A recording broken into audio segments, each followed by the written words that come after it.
I'm Erica. I'll be your student nurse today. What's your name? Hi, I'm Terry. Can you tell me why you're here today?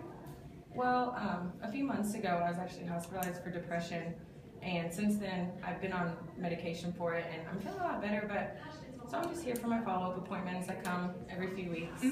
So you've noticed a big difference in those past few Oh, months? definitely, yeah. I feel amazing. Do you mind if I ask you a few questions today? Yeah, Okay, what we're gonna, I hear you, are you a smoker? I am. Do you mind if we talk about smoking a little bit? Yeah, that's fine. Okay, like on average, how many packs or cigarettes do you smoke a day?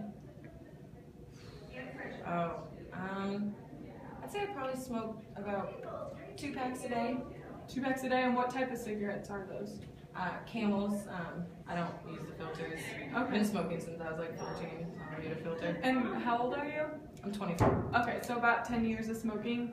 Yeah. Have you always smoked 2 packs a day, or is that kind of... No, I mean, it's gradually increased, but I'd say I've been about 2 packs a day for probably the last 4 or 5 years. Okay. And I saw, do you also have COPD with that too? Yeah, I do. I know, I need to quit. I know, it's tough for us all. Any habit's tough to break. I'd like you to consider cutting back on your use maybe a little bit. Have you ever tried to quit before?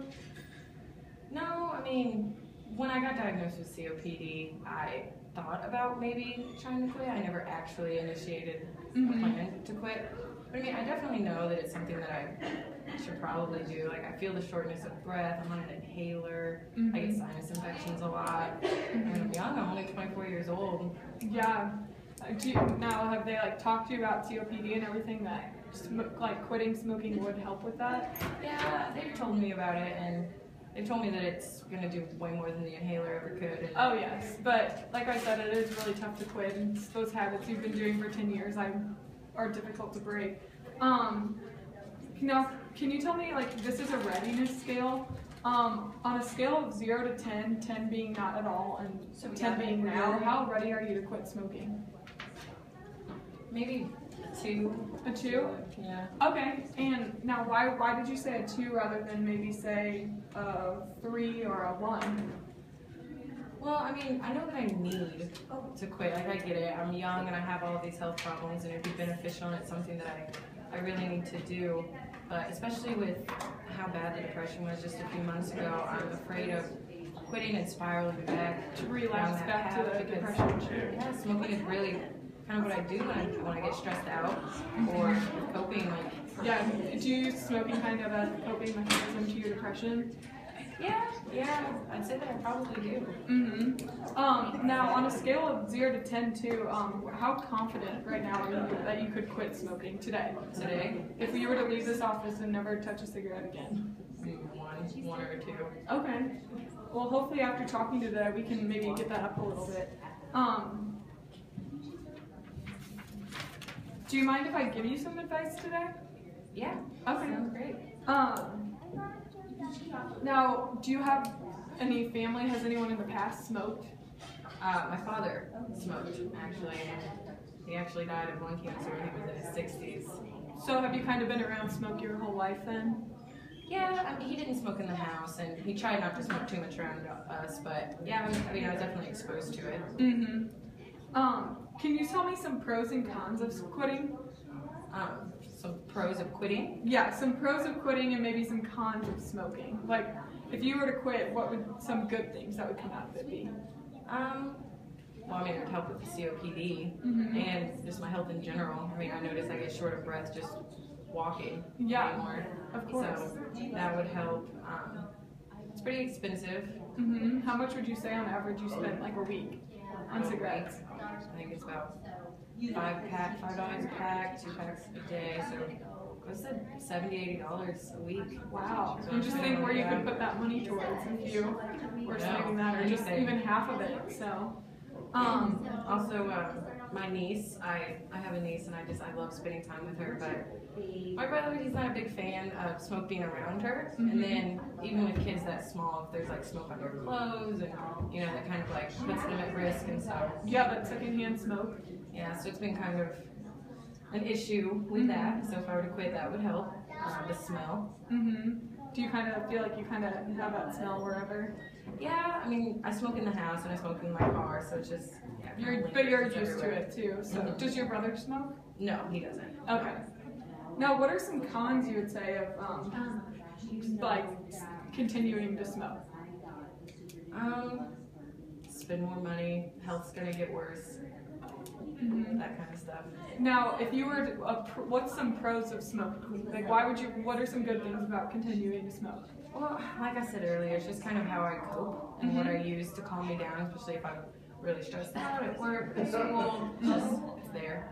Sure. And if I try to if I have to go without one for a long time, I just kind of get anxious. Yeah, definitely. So I'd say that's How big? it's probably some of my friends smoke too. Oh, so it's kind of if everyone's going out to smoke, are you going to sit here by yourself? Exactly. So it's just definitely. the social aspect of it. Now, are there some certain things that trigger you to smoke? Like you said, you get anxious if you haven't smoked. Are there triggers? Yeah. When I'm drinking is a big one. When I'm around those friends who are smoking a lot. When I'm driving is another big one. Or when I'm just stressed out with school or work. So it's kind of like when you're stressed or you have some downtime. Yeah, it's kind of like a board. Do you have any other hobbies you enjoy to maybe fill that bored time? I used to love like dancing and stuff like that, but it's been kind of a struggle with my breathing. And Definitely. I've been wanting to get into yoga lately, and I used to be really, really active, and it just kind of had to go downhill. Well, maybe with that $70 or $80 a month that you're saving, you could put it towards like a gym membership, for instance, and get back and do some yoga. Yeah, I really didn't think of that, but yeah, that's a good idea. Now, have your friends always smoked too? Have any of them tried to quit? A couple of them have tried to quit. One of them even was successful with it, but okay, definitely. I understand too that it is difficult to quit. It's one of the most addicting things. It can be more addicting sometimes than heroin. So, so just and it's expensive. So, I just wanted to tell you a few tips too. Now, have you thought? I wanted to hopefully schedule another appointment too when you do quit, because you'll be thinking how hard it is, and I can be there for you. So would you like to maybe come back in a week or call? I don't know what your schedule is. I mean, I don't even know if I'll be ready to change within a week. Oh, sure, of course. I'd be willing to think about it. And yeah, maybe for instance, just one day a week you can cut half. Just whatever day you feel have the least triggers, then you could maybe do half, just one pack, and see how you feel. So. Yeah, that's a start. Do you know anyone, for instance, you said your family, like telling them that you're trying to quit? I think they could be really encouraging. You could spend more time with your niece. Yeah, my brother would love that. Yeah, so telling others would be great. And I think it would be difficult to tell your friends, because if they're all doing it too, it's easy to fall into a pattern with all your friends. Do you have like a lot of ashtrays and lighters kind of sitting around the house? Oh yeah, everywhere. So I recommend probably throwing those out as much as you don't want to throw them out. That would kind of get them out of the house, and then you wouldn't think about it as much. So maybe you could have your yoga mat where your ashtray was, and that makes sense. Do some yoga. I also would say Chantix is usually used for quitting to smoke, but however, I don't recommend that because you have had some depression in the past, and sometimes Chantix is not good with depression. There are great, there's gum, there's patches for when you would still kind of like a little bit of nicotine. So that'd be a good place if that day you were going to do half. Maybe you could chew a piece of gum when you wanted to smoke. So those are some triggers.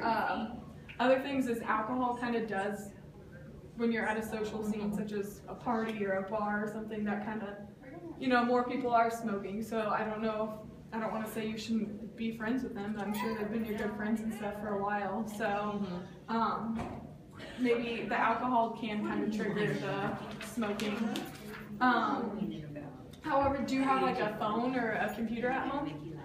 Yeah. There's some really good websites here too that you can check out with the CDC. They have on how to quit smoking and stuff. So I don't know, there's sometimes just having it on your phone or something, so then you can see it right at your fingertips and everything. So Okay, yeah.